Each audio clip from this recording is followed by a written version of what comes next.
Unsolved Mysteries.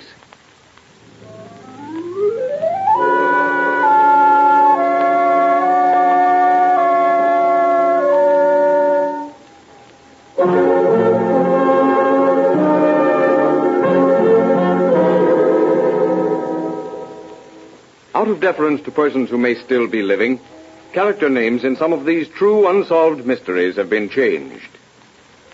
Dr. Jekyll and Mr. Hyde, a remarkable and somewhat ghastly piece of fiction written by the famous Robert Louis Stevenson. Fantastic, but utterly impossible, you say. Fantastic, yes. Ghastly, yes. But impossible? No.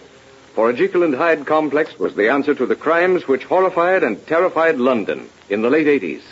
The famous Jack the Ripper murders.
The scene is London.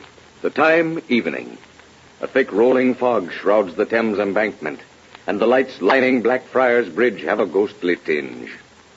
High in the fog, Big Ben booms the hour, and over at Scotland Yard, Detective Lester, hearing the familiar chime of the old bell, looks at his watch, decides that it is time to be off, and is closing his desk when the door opens and in walk a man and a woman. Yes? What can I do for you? My name's Weiss, James Weiss, and yes, this is my wife. I'm delighted to meet you. Won't you sit down? Thank you, sir, but you see... I made James come and see you. Yes? James had a dream. Yes, one does have dreams occasionally. But are you quite certain you came to the right place? This is Scotland Yard. Oh, yes, this is the right place. Tell them about your dream, James. Last night it was, sir. I wakened and told my wife. I saw a murder committed. You what? In my dream, I mean. Oh, I see. Well, I admit that's rather a horrible dream, but... But it was too real. In Spitzfield it was. I could see the woman walking along, and I could see the man following her. I tried to warn her. I tried as hard as I could. It was ghastly. To watch her just walking along like everything was all right, and him creeping up behind her, and me trying to cry out and couldn't. And then he killed her. She didn't have a chance, not even a chance to scream. Wait, you'll have me turning out the yard. You're so realistic. You'll have me believing that it happened instead of being just a dream. But that's just it. When James dreams things like that, they have happened. But this time James must be wrong. Because, you see, we haven't found any murdered women in London, let alone Spitzfield. I told you they wouldn't listen, Margaret. Let's get going. I don't wish to appear unappreciative, but you realize, don't you, that I can't do anything? After all, what would my superiors say if I arrested someone because of a dream? Yes, I understand. Sorry to have taken up your time. Good night, madam. Good night. Next morning, Detective Inspector Lester walks into his office at Scotland Yard. He hangs up his hat and coat, seats himself at his desk, lifts up the morning report, and starts to read. Suddenly he stops.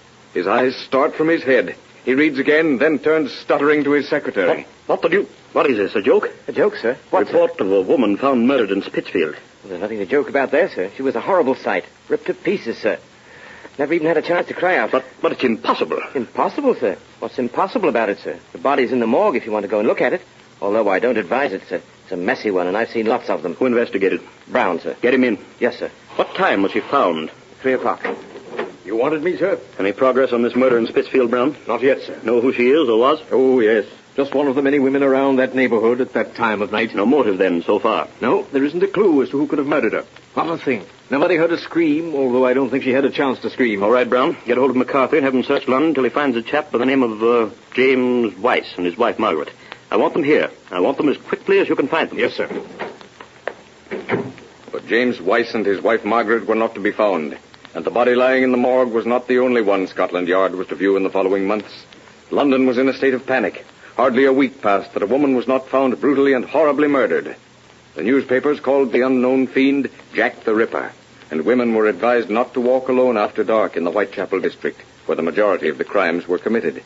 But one day, all unmindful of the police search for him, James Weiss and his wife returned from their trip to the continent, board a bus at Notting Hill in the very heart of London. Piper, Piper, sir! London girl, Fares, please. Step forward in the bus, please. Fares, please. Tuppence to Marble Arch, sir. Yes, sir. Why, what's the matter, James? You look ill. I've got that feeling I had that night I had the dream. What do you mean? The man I saw kill the woman. He's on the bus. Oh. I know it. I feel it. Look around. Get a grip on yourself. In the opposite corner. He's getting off. Quick, James. Quick, follow him. But the stranger got into a cab and was driven off. Weiss appealed to a policeman who only laughed at him when he asked for the stranger's arrest. That night, another Jack the Ripper murder. And in the morning's papers, Weiss reads that the police are looking for him. Before London is astir, Weiss is at Scotland Yard, and the inspector and two sergeants take the clairvoyant to the scene of the latest killing. Now, Mr. Weiss, this is where the murder was committed. Do you... Look at him. Quiet. He's going into a trance. He's staring off into space. He's starting to walk. Through the maze of London's streets walks the strange group. Mile after mile, Weiss follows the psychic trail, never hesitating until they reach the West End. Then, outside an imposing house, Weiss stops, staggers. His glazed eyes turn imploringly to the inspector as again he staggers and almost falls to the ground. Look out there. Catch him. What's the matter? Are you all right? In there, in that house, the murderer, the man you want, Jack the Ripper. All right, boys. We'll take a chance. Be ready for fireworks. Maybe we're on a wild goose chase. Does seem kind of... Someone's coming. Yes, gentlemen. We're police officers. We wish to search this house. Come in. I suppose there's no use hiding it any longer. Well, no, madam. No use hiding it any longer. The doctor's insane. When he's in his right mind, he's the kindest man alive. But when this other thing takes hold of him, there's no saying what he might do. I've lived in constant dread. I've been afraid that he might even commit murder. Then you don't know who he is? I mean, why we're here? Who he is? Why, he's Dr. Blank. I am Mrs. Blank. He's in there. And Dr. Blank he was when in his right mind. But when his dual personality took hold of him, he became Jack the Ripper, the monstrous fiend who killed for the love of killing. A group of eminent British doctors examined him, and when it was definitely decided that he was insane, he was committed to an asylum, and all were sworn to secrecy. His death was announced to account for his disappearance. And surely that mock funeral attended by the prominent people of London was one of the strangest rites that old city ever witnessed. A strange, fantastic rite, and a fitting close to the unsolved mystery of Jack the Ripper. In just a moment, you will hear a solution to the clairvoyant's extraordinary trance.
Ladies and gentlemen, inasmuch as any solution must of necessity be supposition, liberties of time, place, and characters have been taken in the solution for which you have been waiting.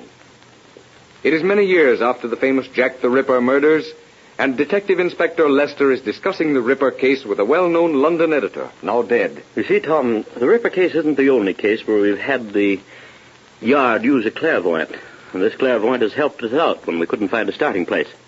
Of course, well, it just doesn't do to let that sort of thing get spoken about in the papers. What other case can you tell me of? Well, there was the Crumbles case.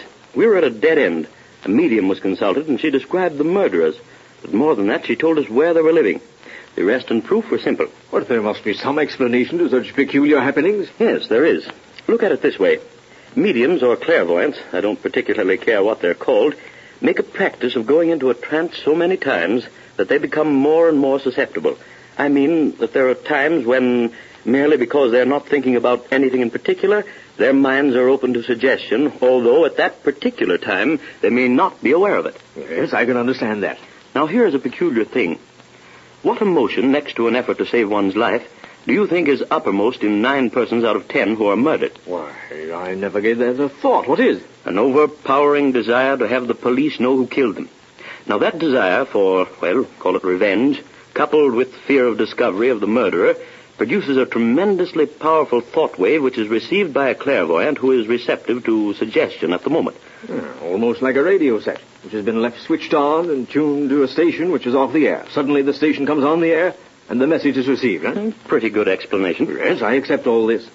But how was Weiss seeing the murder at Spitzfields before it was even committed? Weiss was more than an ordinary clairvoyant. He was fully susceptible to the subconscious mind. And the subconscious has no measurement of time. Past, present, or future is all one to the subconscious. And therefore, to the subconscious, it made no difference whether the murder was committed, was being committed, or was to be committed. In other words, the trances that mediums have that are apparently meaningless would not be meaningless if they could be linked up with the proper time, the right place, and people affected. Exactly. In the Jack the Ripper case, the Crumbles case, and half a hundred others that I know of, the ordinary law of coincidence permits a certain number of occurrences in which all the elements are present, and that results in a workable application of clairvoyance. Amazing, isn't it, to think about? Amazing, yes, because we don't understand it. But someday... Yes?